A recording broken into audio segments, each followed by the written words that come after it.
testing was done erroneously? Were there other things that you discovered in the course of all of these interviews?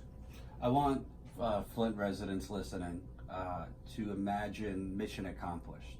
George W. Bush, landing in his fighter pilot with his commando suit and declaring, we've won. This is basically what I found. So the declaration at the beginning of what has turned out to be the longest war in U.S. history. Exactly. So not only did Governor Snyder and his administration, however you want to phrase it, preside over this disaster, his environmental agency, there's no other way to put it, what we found, they cooked the data. They cooked up the data. It's that serious. We didn't find they tested improperly in like 5 homes. We found they did it in at least, keyword at least, 35 homes. I mean, we don't have an endless budget, so we only knocked on 450 doors. It could have been more widespread than we found. But people should take away the testing that they have used as the all clear sign, the Sentinel program, which was the official focus group of homes. Started at, I think, over 1,000, then 650, then it went down to like, I think 150. They were going in and flushing residents' water lines, which, as Aaron Brockovich said, that's the only reason you would do that is to get a false number. So the breaking news is the testing was cooked. And I don't say that to be dramatic. I don't say that to be, sensational. But when you're in front of parents, many single mothers with their kids watching officials do this, and they're just happy, oh, they're doing something. Well, they tested the wrong way, which leads you to wonder what are the credible numbers if the testing they did was based on flushing. When I was watching the movie, and I have followed this, Flint water since before there was even a Flint water crisis. Right. When we were only dealing with exorbitant rates, corruption with regard to the management of the revolving fund and the water budget that was supposed to be fixing water main breaks, 30% of metered water going into the ground, little things like that. This is before we had a crisis, right?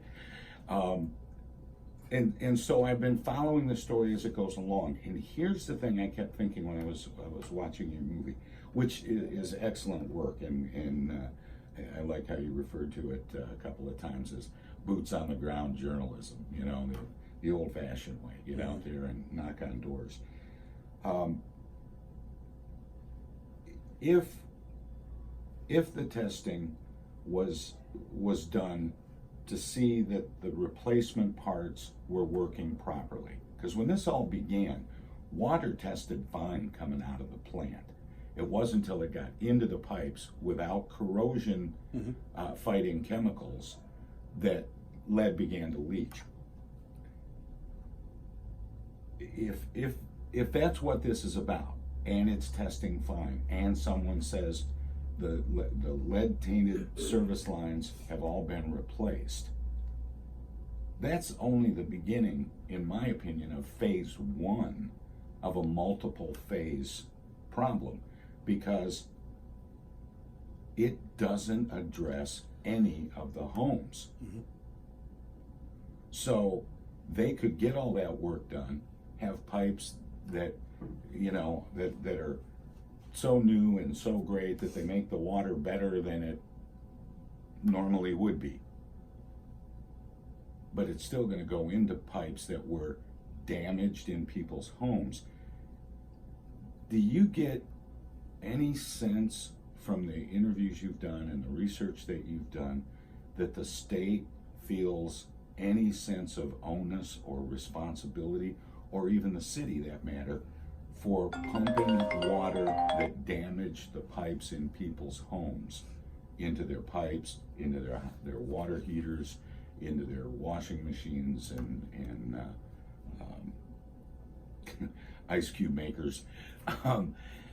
Do you get any sense that anyone is looking at that next step? Because at some point there really will be a mission accomplished. We will get the last new pipe in the ground from what's been planned. But is there another big wave coming that isn't being planned for, I guess maybe is. Well, I think what you said is right, because Jesus could bless the water into the home, and it could come from brand new pipes, but if the interior plumbing was damaged, well, you're still having potential lead and other things leach off. Well, when you say the state, we have a new governor, so I could comment on the last governor. No, I did not feel, I think it was very clear they did not feel an onus to, for that stage, which was what do you do about interior plumbing that was damaged. Frankly, they had to be taken kicking and screaming to put money towards replacing the service lines. I mean, a lawsuit is a huge reason why they got that money towards service lines. So traditionally, it's the homeowner's responsibility, the plumbing inside their home, but obviously the homeowners didn't switch the water to the Flint River. The homeowners the homeowners weren't responsible for the damage done to their interior plumbing. But Governor Snyder's administration has not done anything on interior plumbing. As far as I could tell, I haven't heard the Whitmer administration talk about that either. And I've never heard Mayor Weaver talk about that, because I think it's an important point that's getting lost. It's not just a service line issue. It's you have already old plumbing in a lot of these homes that are 50, 60 years old that were doused with acid water, essentially. And historically, it would not be the city's responsibility, or the state's in this case, because of the emergency manager and all the politics. But in this particular case, something done by the government caused damage to people's homes. So there's a cause factor here that wouldn't typically exist. If it was just all of a sudden there were new guidelines and new regulations, and people were saying, you know, we can no longer have lead or galvanized steel pipes, and all these homes had to be redone, that'd be on the homeowner. You know, there are new regulations, new standards, and it's on you to, you know, keep up and make the changes. Right. And that's the way it's historically been. But this is a little different, wherein, you know, the state caused the problem. So there should be some onus there. Right. And I also think that you asked what are the news from the documentary. I also think nationally, a lot of the media, which frankly, including the Flint Journal, if I'm keeping it real, have just passed off like EPA and Michigan Department of Environmental Quality talking points as news. They don't actually investigate anything, they just regurgitate it. So part of the news also is, we're not talking past tense like residents were having rashes when this happened. We were finding people last year, 2018, a 1-year-old had white blisters all over her arms and legs. They had just moved into that home on Wolcott Avenue. You have people still losing hair. But is that connected to lead, or is there other stuff going on in the water that it could be connected to, we don't even know about? Exactly, bacterial things, TTHMs, who knows? Because that was another thing. Nationally, lead was the main headline, but as activists on the ground here have said, there's other concerns in the water. I mean, the Flint River, you had GM dumping God knows what in there for over a century. There was an element in your film early on in this process, and I can't remember which official it was, but an official said, well, you know, these lesions, they don't have anything to do with lead exposure.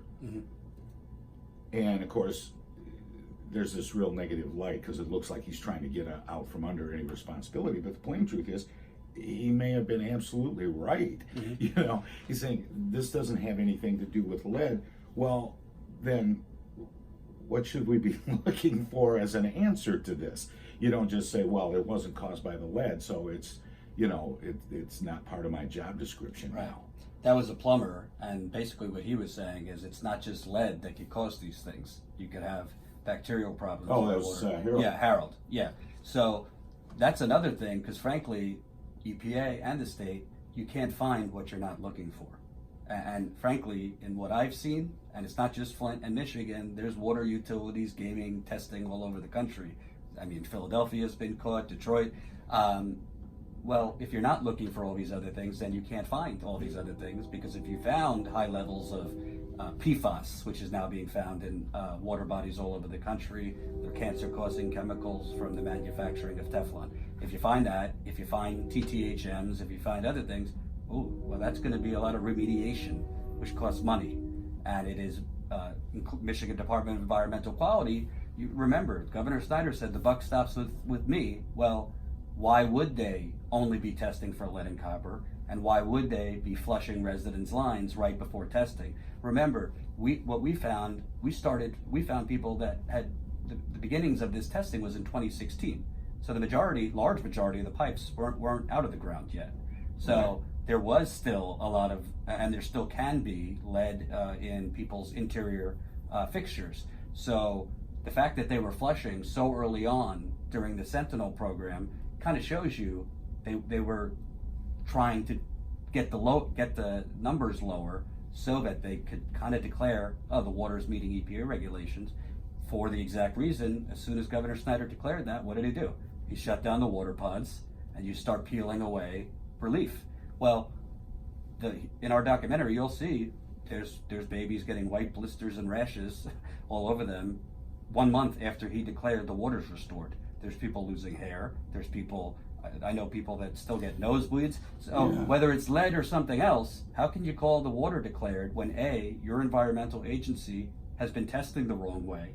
When I say wrong, I don't mean like they're ignorant. I mean intentionally. Of their own policy. And it wasn't just them going into homes we found. They were verbally instructing residents, run your water before testing. Well, like we talked about in the beginning, if it's for the EPA, if this is an EPA regulatory testing, which they use the Sentinel program as that. All the press releases, all the communication, when you saw Flint's lead levels are below the EPA limit for 12 consecutive months or whatever, they were referencing the Sentinel program, which that means this is what they're using for EPA compliance. The EPA is on the record. No, the water has to be totally stagnant for 6 hours, at a minimum 6 hours, and then you have to take the sample as a first draw, which just means turn the water on, take it right away. So the best way I could say it, they flushed out potentially high levels of lead and then put the sample bottle in, which gives residents a false sense of security. I know one woman that we're going to go visit today. She never had a health problem in her life. A DEQ official came to her home, ran the water. Her test paperwork says no lead. So she goes back to drinking it without a filter because not every a filter can't fit over every faucet. Goes back to drinking it. I'm not a doctor, so I'm not saying definitive cause and effect. 6 months later, she's got spots on her kidney. Right after that, she's got spots on her thyroid. Then she's diagnosed with thyroid cancer. It's a 35-year-old woman, no cancer in her family. So who knows what caused it, but she didn't have that problem before the water switch. And the state sent officials in to test her water the wrong way. And I think it's fairly scandalous. And I got to be honest, I'm kind of perplexed why. I know there's a lot of political concerns. I don't know. Congressman Dan Kildee knows about this, hasn't said anything publicly. Mayor Weaver knows about this, hasn't said anything.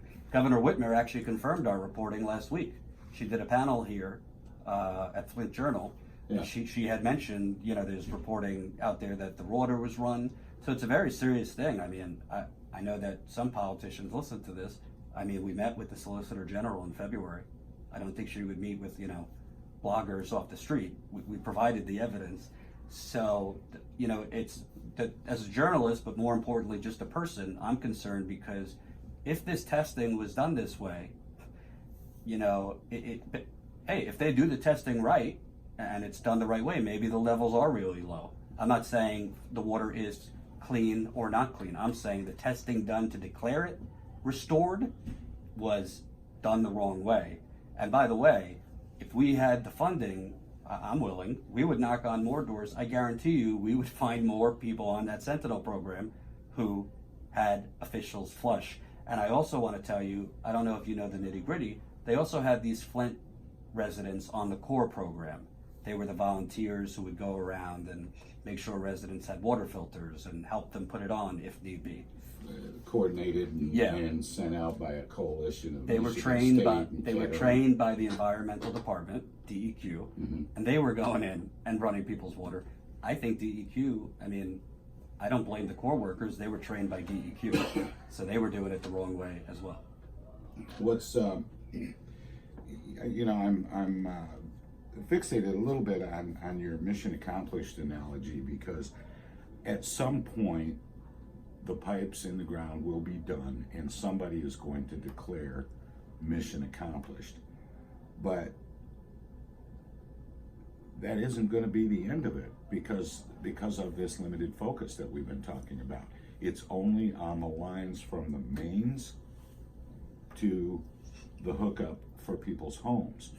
And there were pre-existing conditions in those homes, but also conditions that were damaged, or things that were done, damage that was done because of the water that was pumped into those homes while the water was being drawn from the Flint River and not properly tested.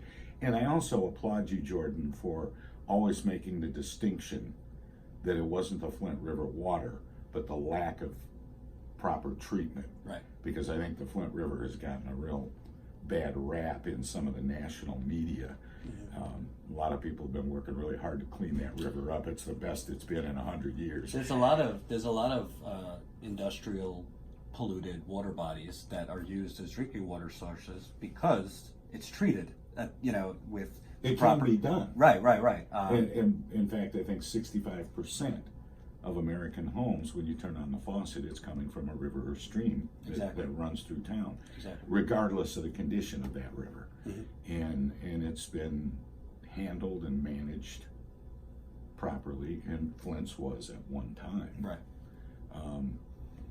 But now, the movie, I want to get back to the movie, Flushing Flint, Poison City, and the cover-up, Cooked Up in Plain Sight, is out this week.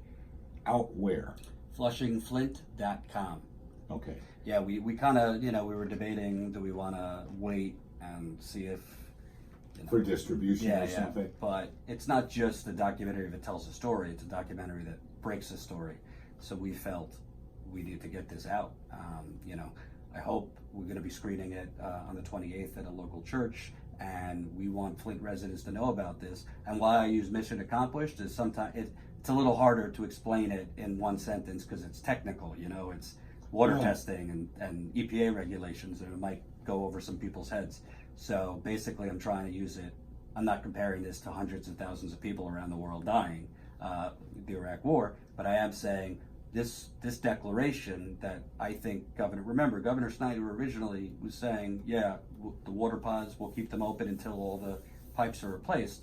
But I mean, they were itching for a reason to shut down those pods and start peeling away money from this. This is the kind of all clear mission accomplished they use to shut down those pods. And a lot of people, I would say an overwhelming number of people in this city still depend on free bottled water, because it's expensive to be buying cases and cases of water. Some people don't have transportation. You have the elderly, those kinds of things.